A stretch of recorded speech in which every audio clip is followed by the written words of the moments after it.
We'll stay with these live pictures and bring in Accountability Now Director, Advocate Paul Hoffman. Advocate, afternoon to you. Good to speak to you. So we speak to you in a 24-hour period where we've now got confirmation that the Constitutional Court will hear the former president's application to have his sentence rescinded. Is this another legal masterstroke by Zuma?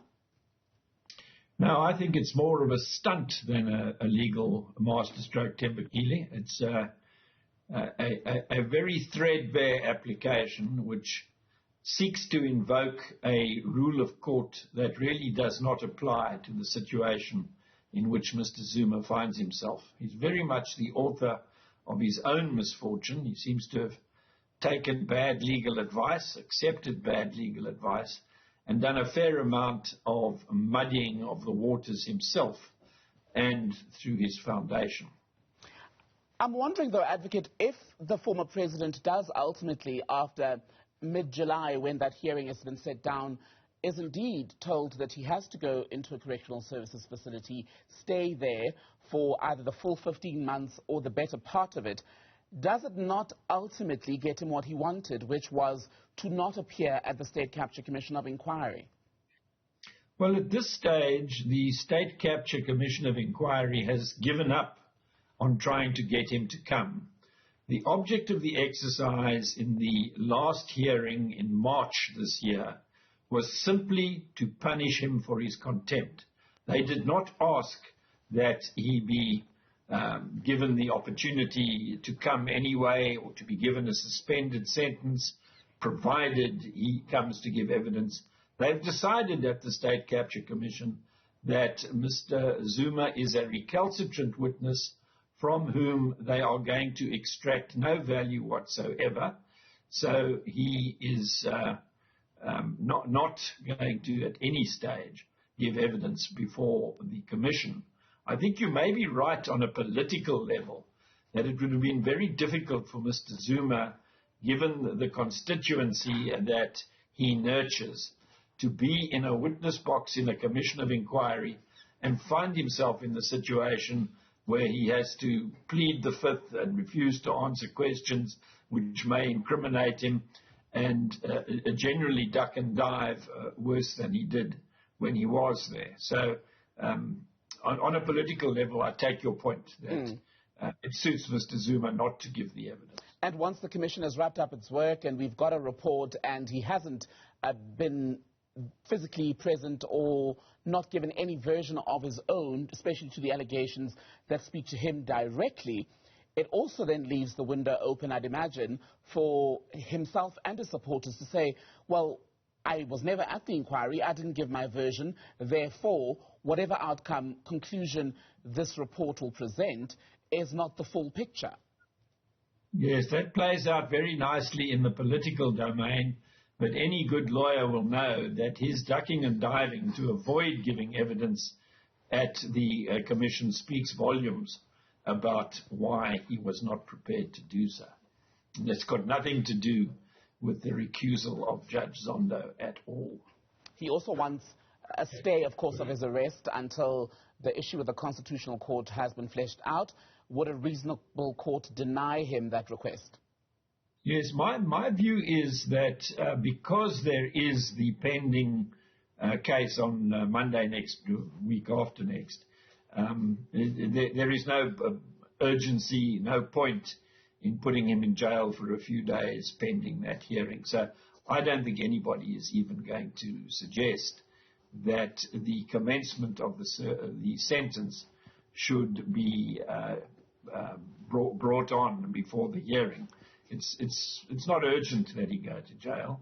It's simply necessary that he be punished in order to deter others who may be minded to behave as badly as he has behaved, to know that the consequences flow, responsibility has to be taken for ill-advised actions, and accountability is foundational to our new constitutional order in South Africa.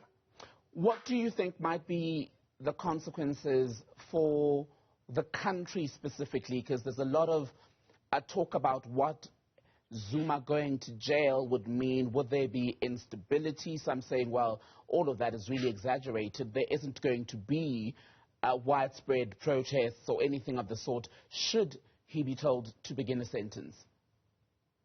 Yes, I think it will depend very much on the length of the sentence, because if it is correct that he would get automatic administrative release as a civil contempt prisoner after 3 months and a bit of change, then really who is going to get too excited about it? The level of activity on the other half of the screen, the real lack of response to calls for rolling mass action seems to suggest to me that Mr. Zuma is more or less a spent force in politics. This application may fan the dying embers of his political career, but I don't see it myself. It looks to me as if there will be no civil war, and there will be the assertion of the rule of law and the authority of the court to impose punishment on those who behave contemptuously. Final question, Advocate. There was celebration, if you monitor some of the calls on radio, opinion on social media, people who are saying, well, the former president now finally going to face jail time for some kind of offense. And people were saying, well, it's a sign that, you know, the wheels of justice are turning in South Africa, that the situation for the country is indeed turning. But it would be naive, wouldn't it, to reduce all of the country's problems, especially at a governance level, to just the incarceration of one man? Especially when that incarceration flows from the activities of the State Capture Commission without any help from the Hawks, the police, the National Prosecuting Authority, and those generally involved with the administration of criminal justice in South Africa. The Nkandla crimes have been pending and under investigation since 2013, and Mr. Zuma is one of the criminals of Nkandla.